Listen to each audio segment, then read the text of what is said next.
Hello again in this journey to treat, heal and work with parental alienation. Well, it's very ironic, and I would add painful and frustrating, but still pretty ironic that yesterday morning I made this first recording of this project, in which I exposed some things about my own journey with my children, especially with my older son, first son, and which still is in a relative alienation and is in a very narrowed connection with me, although I wish we would be in a much more intensive relationship. Yet, I could say that we are in a pretty stable state for a long time, in which he joins us with the rest of the children to the lunches in the days that are supposed to be with me. He stays here a bit, and then we have some talking, and then he goes. That's all, but in a good spirit, more or less. So, ironically, yesterday, a few hours after I made this very first recording of this project, there was a fight, a very powerful fight between him and me. Actually, this fight destroyed the lunch. It was pretty aggressive, not so much physically, but he insisted on ignoring my authority, in which he managed to do successfully in other places. And I insisted. I did not agree to give up to his demands that weren't appropriate for me in the way we're having lunch. I won't go into details, but I may say that it's pretty significant that it happened in the very first day when I began this program. It was very hard, this fight, and I was left with pain and regrets, although I don't really regret what I did. I stood up against him, and I showed him that I'm his father, and I don't let him to act as a bully in the lunch, and I don't let him show his siblings that it's okay not to follow my requests in lunch. So lunch was destroyed, and in the past, such events would make him take a huge distance from me for a few weeks. And I believe that this time, despite this fight, I am going to see him tomorrow as scheduled in our next lunch together, and we will continue. But it's not easy. It's not easy. And I see his confusion.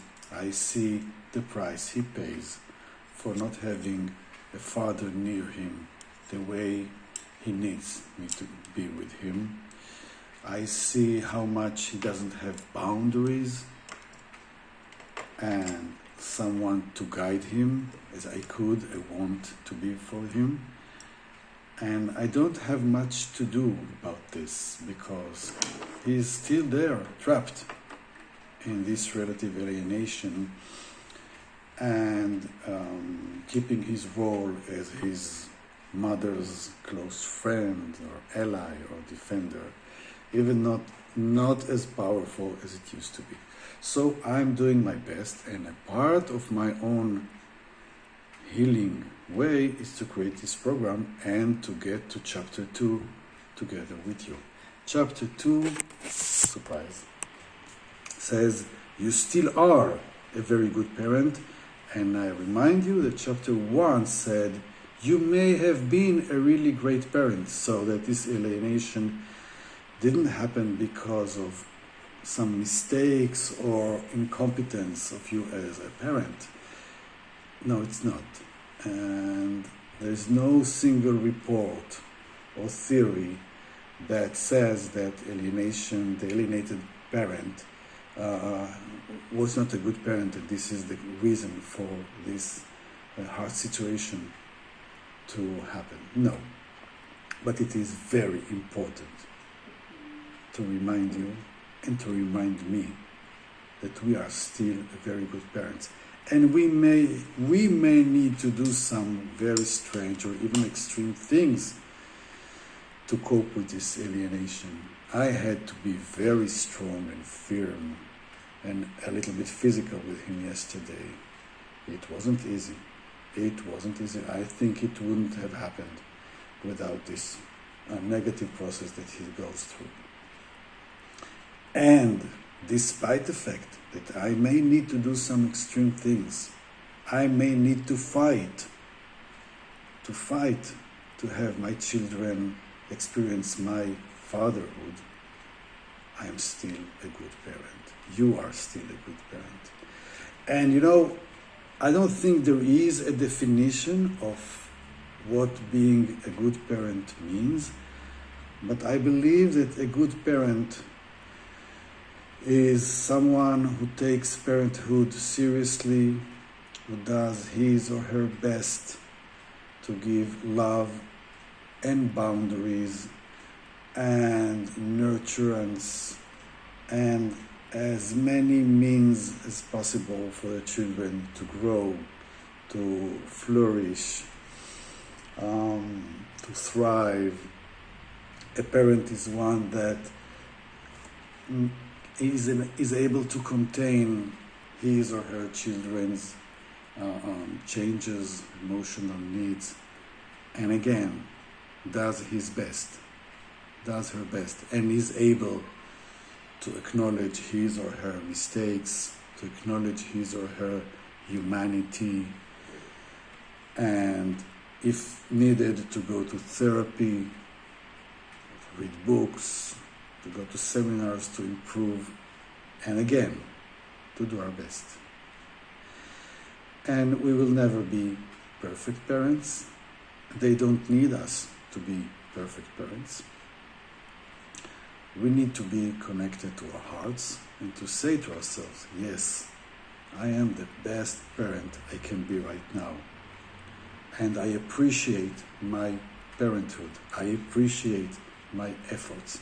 And even if my son or daughter doesn't want to speak with me now, even if they deny me as their parents currently, I can still be their good parents right now. I can keep this value in my heart, and it is so important for the success of this process.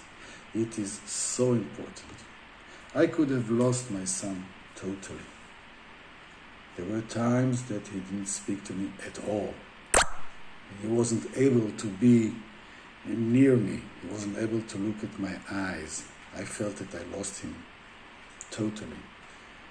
And although the situation currently is far from being perfect, we are making progress. And I'm still here.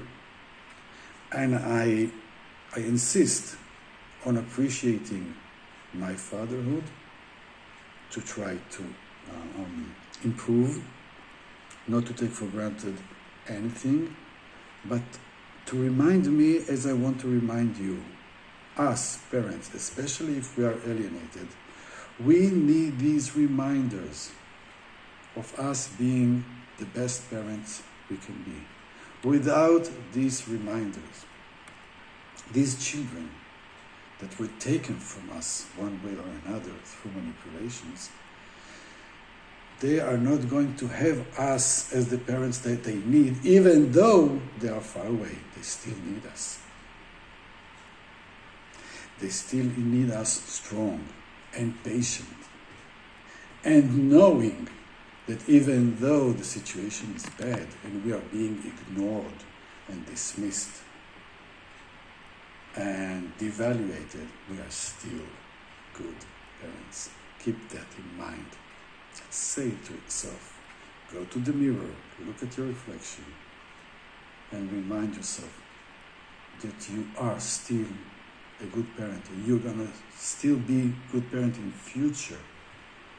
Because this flame of this knowing, of this trying to be the best parent we can be, this is what we can, as I said in the previous chapter, this is the basics. These are the basics. This is the foundation in which from this we can grow and heal ourselves and heal the connection with our children as far as we can. And we can do over there great work, despite the fact that someone is manipulating them right now. And even someone is telling them negative things about us. Still, we are their parents. And they need our love, even if it is very silent. So, you may have been a very, very good parent. You did your best. And you still are. And from here, we can go on slowly and gradually, step by step, to heal ourselves so we can do all things possible to help our children go back home to us, to their loving parents.